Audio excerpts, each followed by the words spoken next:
Hello YouTubers, Rob here, and Happy New Year. It's only February, sorry it's taken me so long to get around to even wishing you that. I've been a bit busy.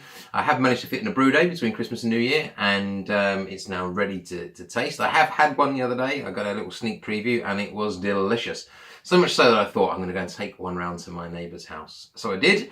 Chris is a big pale ale fan and he's also a home brewer, and his mark of respect on the beer means a lot, and he took one glug and went, "That is cracking, Rob." And he said, "You know what? It tastes like a Brewdog beer."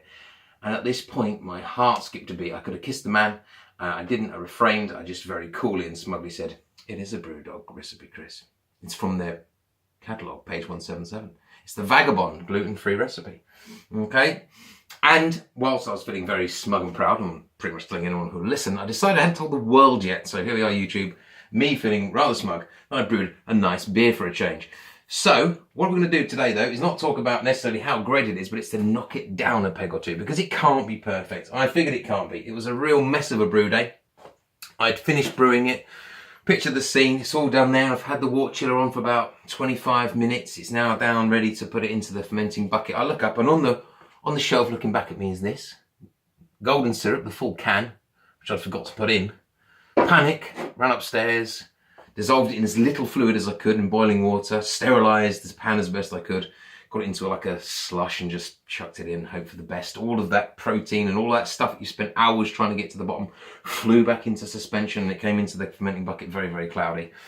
It carried on being cloudy throughout its fermentation period.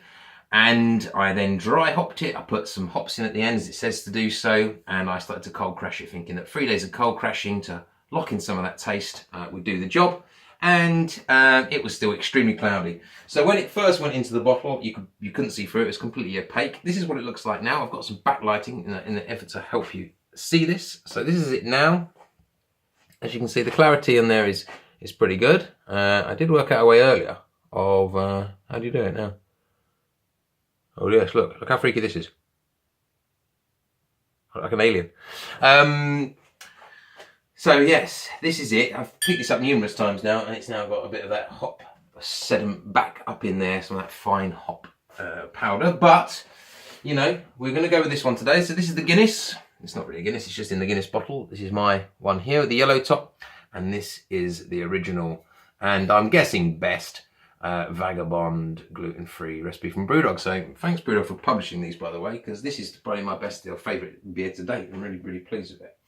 I do prefer it to a punk IPA, which is a bit probably controversial, but it's just my taste buds prefer it. It's quite grapefruity. It's really American.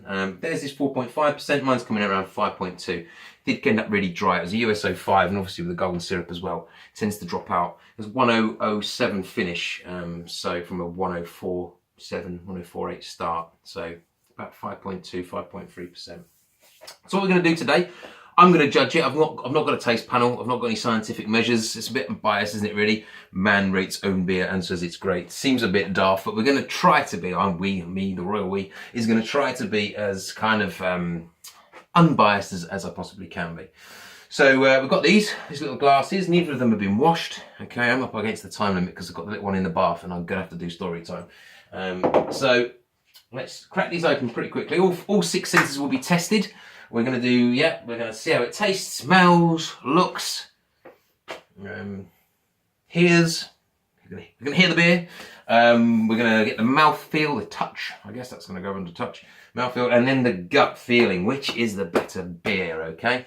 So, here we go. We'll start with mine. I brought down some props. Start with mine. Into the glass. So have a little here first of all. Where's the ham? Where's the thing gone? I don't know where the thing is. Right. Here we go. Not very loud, not much hiss.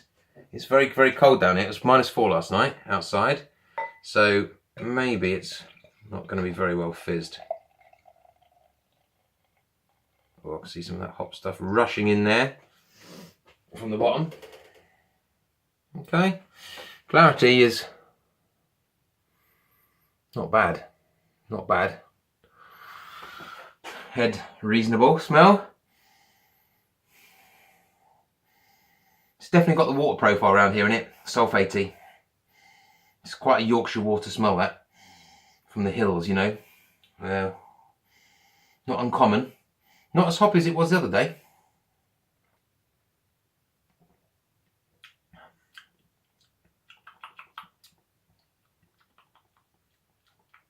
Fairly bitter. Tasty though.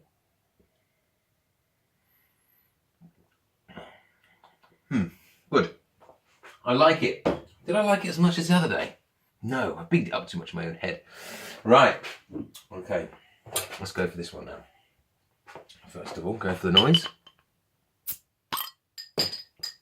Sounded way more affirmative. Bit of smoke there. CO2. Go for the pour.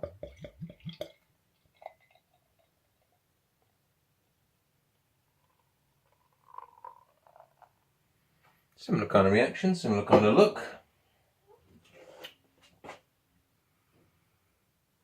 Colour-wise, pretty bob-on similar, to be honest. Mine's a little bit lighter, possibly, but only because of the light. Switching around the other way, and hard to tell. Same kind of clarity, though. Very similar in clarity. If anything, I'd say mine is possibly a touch clearer. Smell? Yeah.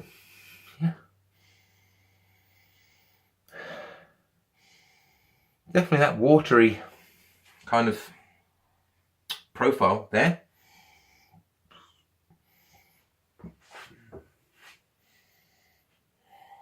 Very similar. Actually, I think mine even might have it.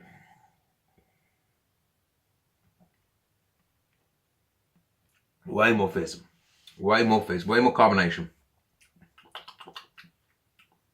Fresher, I'd say. Fresher. Hop freshness better. But slightly different taste.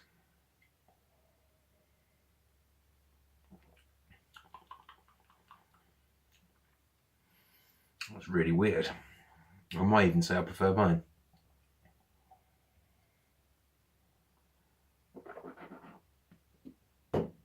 So fizzy that.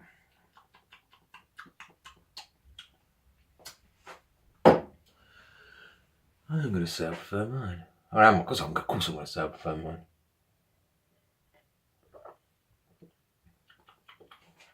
They are fairly similar, but not exactly the same.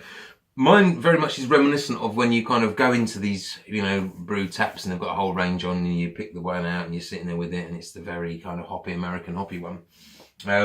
This one, this is the actual real Brewdog one.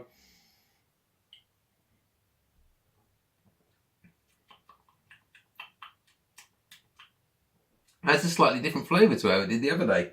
Maybe it's just my nose or my taste buds today. But I'm generally back in mine.